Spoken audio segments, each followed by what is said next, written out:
بسم الله الرحمن الرحيم. يا أيها الذين آمنوا لا تأكلوا أموالكم بينكم بالباطل إلا أن تكون تجارة عن تراض منكم ولا تقتلوا أنفسكم إن الله كان بكم رحيما.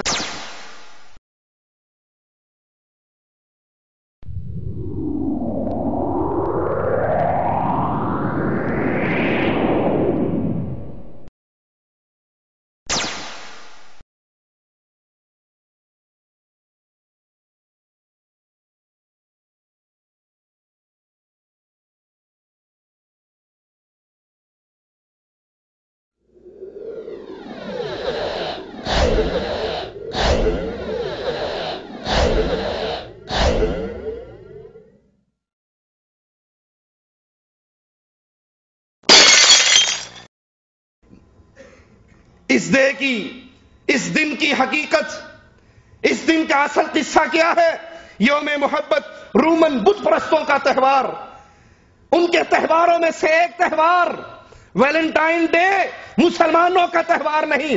14 فروری کو عشق و محبت کے پیغام بھیجنے والوں، سرخ پھولوں کا تبادلہ کرنے والوں، محبت کی داستانیں لکھنے والوں، یہ دن اللہ اور اس کے رسول نے مقرر نہیں کیا، بلکہ رومن بت پرستوں کی عیدوں میں سے ایک عید ویلنٹائن ڈے ہے۔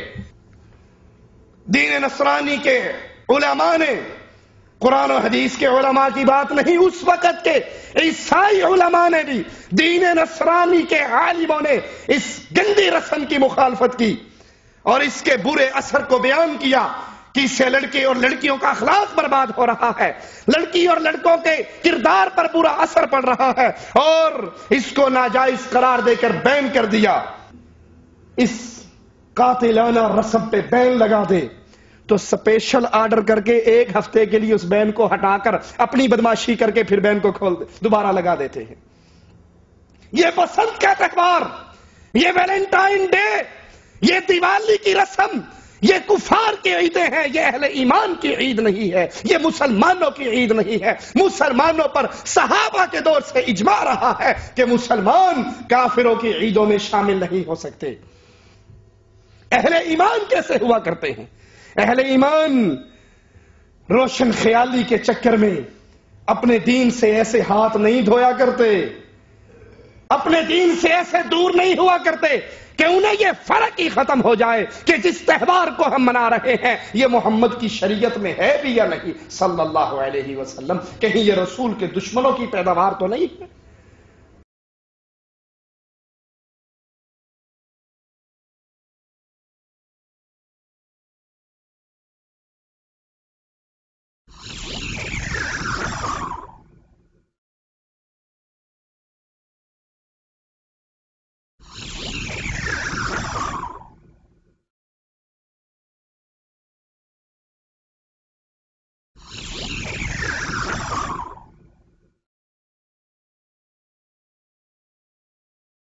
بسم الله الرحمن الرحيم.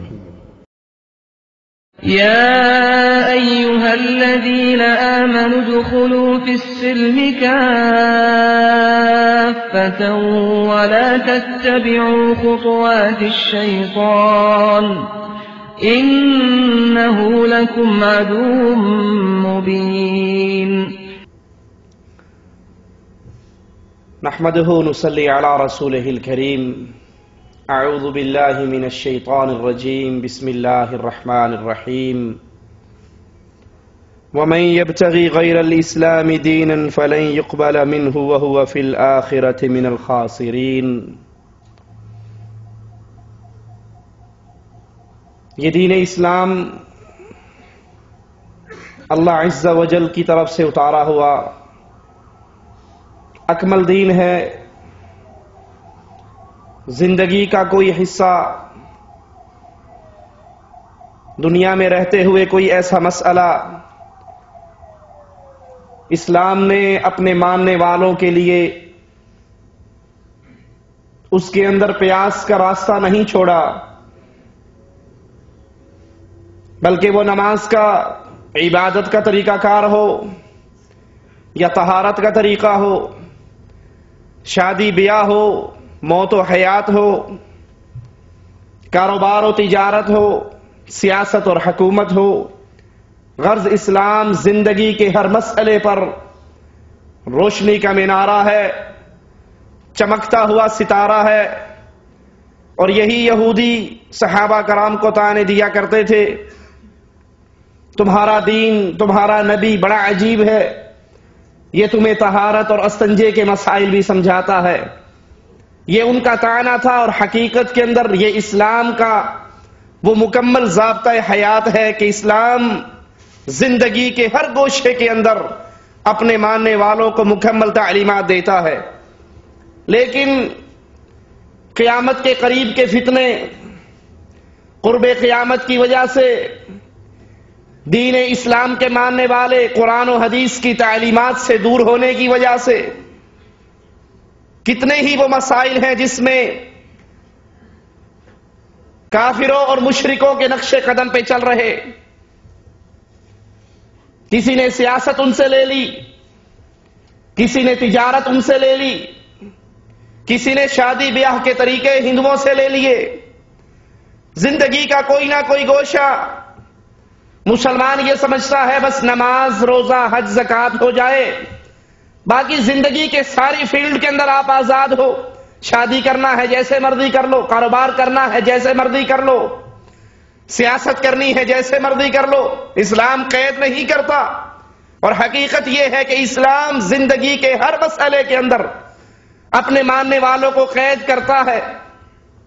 ہر بات لینی ہے تو اللہ اور اس کے رسول سے، اور یہی مالک عز و جل بیان فرماتا ہے کہ اگر تم اسلام کے علاوہ کسی اور دین کو لو، اسلام کے علاوہ کسی اور دین پر عمل کرنے کی کوشش کرو تو تمہارا کوئی عمل اللہ کے دربار میں قبول نہیں ہوگا۔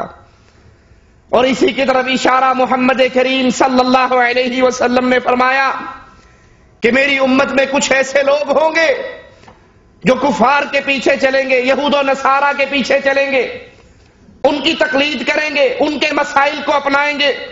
حضرت ابو سعید سے روایت ہے، صحیح بخاری اور مسلم کے اندر یہ حدیث موجود ہے، وہ فرماتے ہیں رسول اللہ صلی اللہ علیہ وسلم نے فرمایا تم اپنے سے پہلی قوموں کے پیچھے چلو گے، ان کی اطاعت کرو گے، ان کی تقلید کرو گے، ان کی پیروی کرو گے۔ جس طرح ہاتھ کے برابر ہوتا ہے، جس طرح بالش کے برابر ہوتی ہے، تم انہی کے طریقوں پر چلو گے۔ سائل کہتا ہے یا رسول اللہ صلی اللہ علیہ وسلم پچھلی قوموں سے مراد کون ہے؟ پچھلی قوموں سے مراد کیا یہود و نصارہ ہے؟ اللہ کے پیارے حبیب علیہ الصلوۃ والسلام فرماتے ہیں اگر یہود و نصارہ نہیں تو پھر اور کون ہے؟ تم یہودیوں کے راستے پر، عیسائیوں کے راستے پر ان کی عادات، ان کی تقلید، ان کے مذہب کی باتیں، ان کے رسم و رواج کو اپناؤ گے، ان کے مطابق زندگی گزارنے کی کوشش کرو گے۔ اگر کوئی یہودی اور عیسائی کسی گوہ کے بل میں داخل ہوا تو تم میں سے بھی ایسے لوگ ہوں گے جو اس سوراخ میں ضرور داخل ہوں گے۔ اللہ کے نبی صلی اللہ علیہ وسلم نے جو فرمایا، اگر آج کا معاشرہ دیکھا جائے، مسلمانوں کی موجودہ زندگی دیکھی جائے تو یہ حدیث مسلمانوں کے اوپر بالکل فٹ آتی ہے۔ مسلمانوں کے کردار کے اوپر، مسلمانوں کے معاملات کے اوپر کتنے ہی وہ مسائل ہیں جس میں کلمہ پڑھنے والا مسلمان یہود و نصارہ کی تقلید کر رہا ہے، ان کے دینی شاعر کی تقلید کرتا ہے، ان کے دینی معاملات کی تقلید کرتا ہے۔ اور اس دور کے اندر میڈیا نے، ذرائع ابلاغ نے اس پوری دنیا کو ایک گاؤں کی شکل دے دی ہے، اور یہود و نصارہ کے کارندے اس میڈیا کے ذریعے، اس ذرائع ابلاغ کے ذریعے اپنے گندے عقیدوں کو، اپنے گندے اخلاق کو، اپنی گندی کارستانیوں کو مسلمانوں کے ملک میں پھیلاتے ہیں۔